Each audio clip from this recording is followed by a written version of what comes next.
welcome guys to another video, and following on from the Spurs defeat less than 24 hours ago when I'm filming this one, I thought I'd do a video in which I've been planning to do for a while, but I thought might as well do it now, and that is, who would I keep or sell out of the entire Arsenal squad. I'm going to go through the entire one, all the Arsenal first team players, and just to see whether I'd keep them for the upcoming season or sell them in the transfer window. And this is going to be interesting after the Spurs defeat. So let's get straight into it. Let's not waste any time. And so, for the goalkeepers, starting off with our number one, Bernd Leno. This is obviously extremely obvious. Obviously, we're going to keep Bernd Leno. Looking forward to him coming back from the injury against Brighton, despite the fact that Emi Martinez in goal has been superb since he came in. Leno is a player who I hope he's going to stay with us for a number of years. He's been arguably our player of the season and has been brilliant since joining from Bayer Leverkusen. Moving on to our second goalkeeper out of the three, with that man Emi Martinez, and like I just said, he's been brilliant since coming in for Bernd Leno since he got injured. And again, I would keep Emi Martinez unless someone came in with a good offer, and because I actually think he would start for the majority of Premier League sides. And if, say, someone like a Brighton or an Aston Villa, if they stay in the league, or like a Crystal Palace or something like that, came in and offered 15 to 20 million, you know what, I'd probably take it, because I would really like to see him, even though I would really like him to stay, I would also equally like him to see him be someone's number one, because I think he would deserve it. But despite that, I would like to keep him as our backup if he is happy to do so. And third choice keeper, Matt Macey. If I'm being honest, I guess sell. But he's never going to play, is he?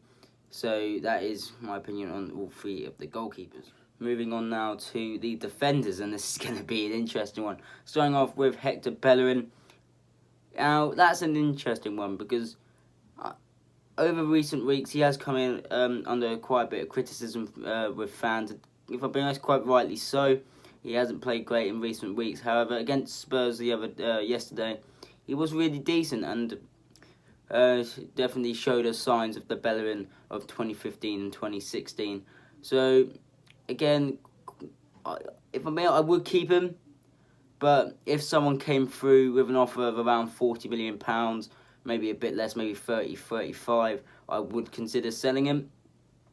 But I think for now, unless he, in the last few games of the season, he performed really poorly, I maybe would get rid of him. But right now, I'm content on keeping him. Moving on to the other fullback is Kieran Tierney, and again, this is one of the easiest choices in this video. Definitely keep this man, and keep him for about 10 years. I think he is so vital to us, and we need to keep him. He can be our left back for the next decade if he stays at the club. All we need to do is keep this guy fit, and he will be brilliant. He'll develop into one of the best left backs in the league. There's no doubt about that.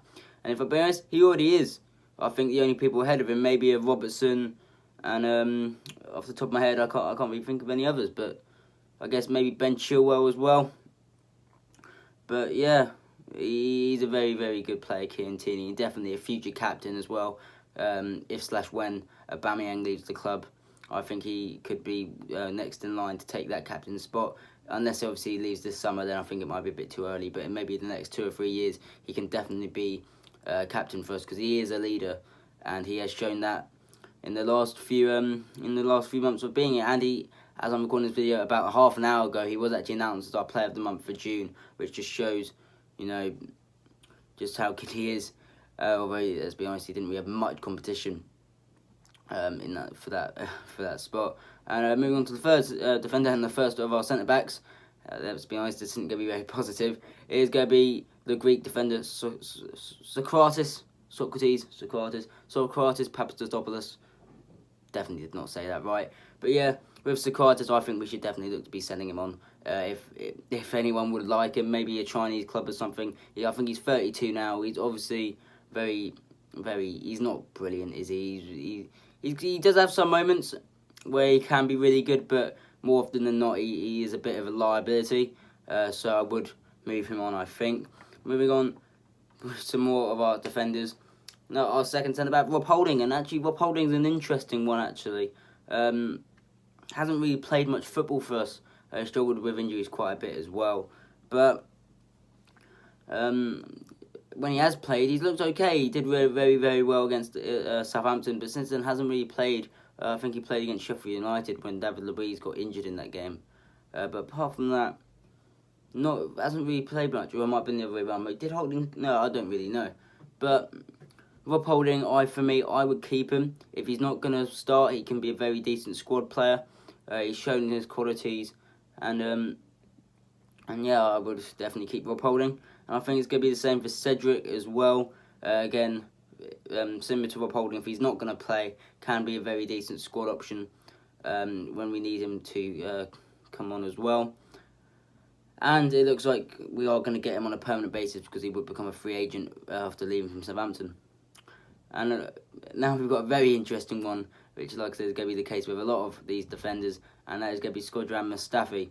And I do feel bad for him because I thought for large parts of that Spurs game, he was actually pretty decent, but towards the end, he did show signs of the Mustafi of last season and the season before, where he just dives in without thinking. But I thought in recent months since Arteta came in, he has been very, very decent, and obviously there are rumours of him potentially signing a new contract.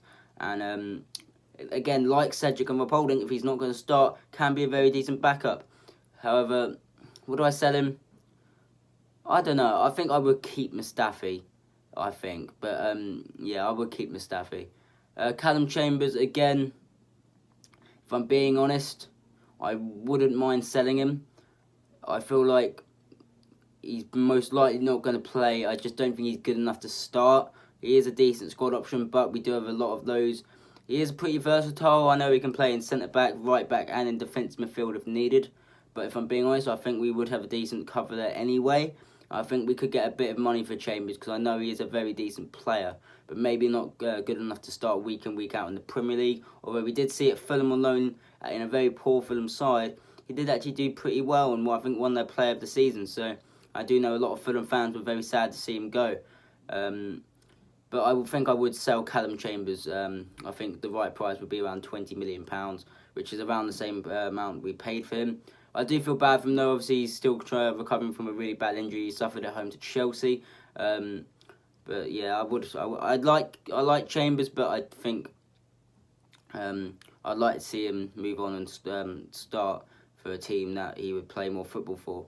Pablo Mari's next, and again, like Cedric, it looks like we're going to be getting on a permanent basis. So if I'm being honest, not much point in talking about Pablo Mari. And same with, I guess, with David Luiz, is I don't think he's going to be leaving anytime soon after just signing a new contract. And if I'm being honest, I do think he gets a bit of...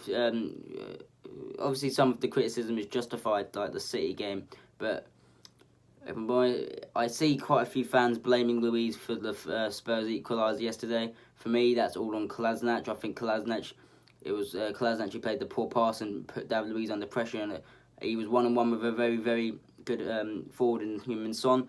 And maybe if David Luiz was quicker, he would have been able to deal with it, but he's not. There's nothing you could do about that. And yeah, although I wouldn't mind us selling David Luiz, that's not going to be happening anytime soon. He is obviously going to be out the door, not out the door, staying in. Quite the opposite. But someone who I would like to see out the door, definitely, is Sead Kolasinac. And you may be thinking, oh, this is because it's the Spurs game yesterday and he had an absolute stinker. Partly, yes. But I've been thinking this for a very long time. If I'm being honest, he's just a liability, Kolasinac.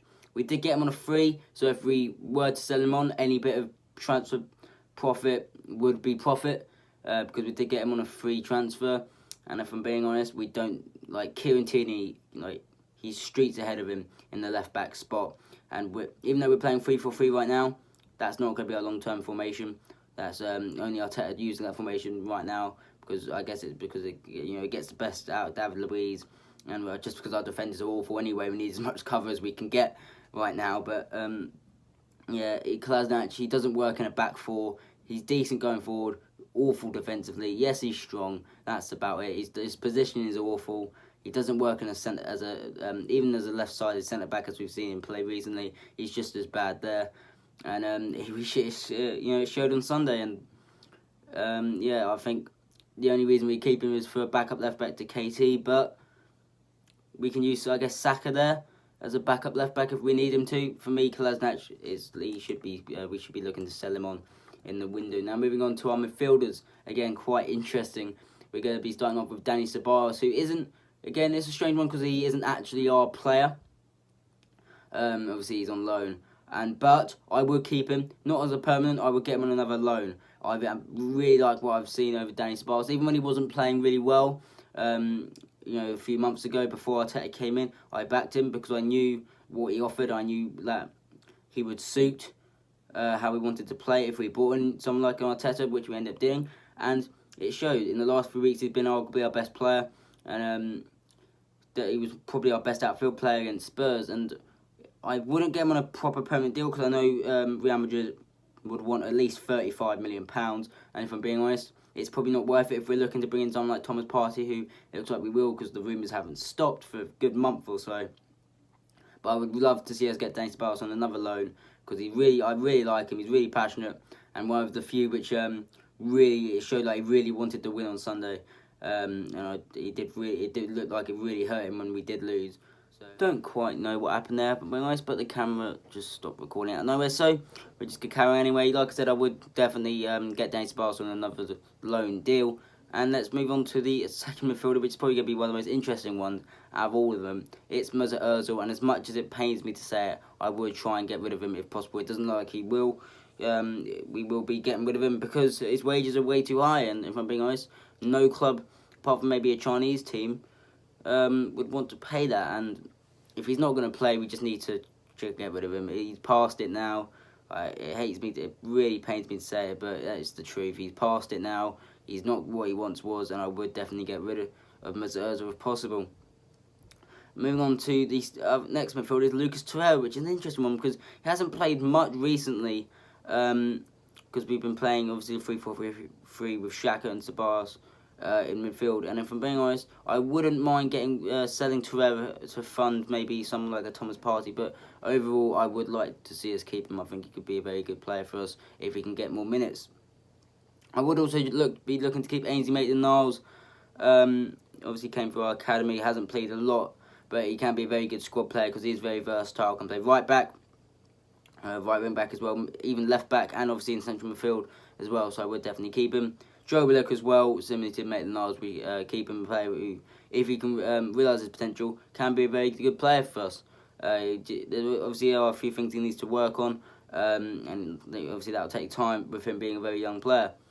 Now, this, again, like Mesut Ozil, was very interesting in the current state of things, is Matteo Guendouzi. Now, what is happening to this guy? Because at the start of the season, he started the season absolutely brilliantly. He was probably our player of the season in the first 2 months. Won our player of the month awards for September. Got man of the match against Spurs at home. He was looking brilliant. However, after the Brighton game in which he confronted Neil Maupay, after Brighton beat us 2-1, he hasn't played, and it came out recently that he's actually been training by himself. And if I'm being honest, I would be looking to get rid of him. I don't think he's got the right attitude. He's clearly got potential. He's clearly got talent. But if he's not got the right attitude, why should we keep him? I think we could get a lot. We could make a lot of profit on him. Remember, we only signed him for I think it was £5 million, and we would make a lot of profit if we were to sell him. And maybe he could work in a swap deal for someone we want, like Thomas Partey. So it would be like I would be looking to get rid of Matteo Guendouzi, unfortunately. Now, final midfielder for me, Granit Xhaka. Again, very easy. I would 100% keep this guy. If I'm being honest, previously I haven't really been his biggest fan, but recently he's been really good, and it's shown me that he is definitely one of our most important players. I think Sunday was the first time where he played the full 90 minutes under Arteta, and we'd lost. So that just shows everything, really. But he is a very good player on his day, and I would definitely keep him. And moving on to our forwards now, we're starting with Alex Lacazette. Scored an absolutely brilliant goal against Tottenham, but would I keep him? And again, it's an interesting one because he hasn't had the best season, But recently, in the last few weeks, he's come back into it. Scored a good goal against Wolves, scored a brilliant goal against Spurs. Obviously, should have scored against Leicester as well, but what can you do there? But I would be looking to keep Lacazette, I think, because it doesn't look like Aubameyang's going to be playing up front anytime soon. It looks like he's mainly going to be used on the wing. And if that's the case, I think Lacazette can still, even though he's not had the best season, he's still more than capable of being our main striker. So I would keep Lacazette. And moving on to Aubameyang, obviously I'm going to keep him. Again, it's the easiest choice in the list, unless in the next few weeks he comes out and has a tantrum and publicly says I want to leave, then I would let him go. But if he's willing to stay, if he's willing to sign the contract, then I would definitely keep him. He's so important to this club, and even though he's just turned 31, he's still a guy at the peak of his game right now, and he didn't look to be slowing down anytime soon. So obviously Aubameyang I would keep. And it's the same for Nicolas Pepe. Hasn't had the best of seasons like Lacazette. It's been quite difficult for him, but his first season in a new country, in a new league, which speaks a new language, and he's come in at a very, very difficult time. So you can't really blame him for that. And he's come up with, I think it's 10 goals and 6 assists in all competitions, which isn't actually that bad when you think about it. So obviously Pepe I'm going to keep. Reiss Nelson, again, is an interesting one. Obviously, came through the academy. Looked to have a lot of potential, but recently, with the emergence of Martinelli and Saka, hasn't really got much game time. And I wouldn't mind seeing him go on loan, but I would keep him because you never know. He could, get like Saka, come out and have a really good run of games and start doing really well. But if not, he could be a very good squad player for us, so I would definitely keep Reiss Nelson. Eddie Nketiah, I would keep as well, although I would like to see him go on loan, but he, again, can be a good backup striker as well and has got a lot of potential. So yeah, and it's going to be the same with Gabriel Martinelli, along with Saka, one of the most talented players we have at the club. And I definitely would keep Martinelli. Now, moving on to the 5 players which are currently on loan at other clubs, starting off with Konstantinos Mavropanos. Hasn't really worked out for him, if I'm being honest. He looked a decent player in a few games, but I just don't think he's really good enough. He looked like he's going back on loan to Germany again. If I can, I'd look to maybe find him a permanent suitor and sell Mavropanos. William Saliba, obviously we're going to keep. He hasn't even played for us yet. He looks brilliant. Really looking forward to seeing Saliba come in. Mohamed Elneny, I would definitely look to get rid of. I don't think he's going to be playing for us anytime soon, unfortunately. So we'd sell Elneny. Mkhitaryan looks like he's completing a permanent switch to Roma, which is good because I definitely would look to sell him. And Emil Smith-Rowe, definitely keep. Again, one of the most talented players we've got at the club right now. So I would definitely keep Smith-Rowe. He's doing brilliantly at Huddersfield. The Huddersfield fans love him. And definitely would keep him. So that's the end of this video. I hope you guys enjoyed. Leave a like, subscribe. I'll see you guys later. Peace out.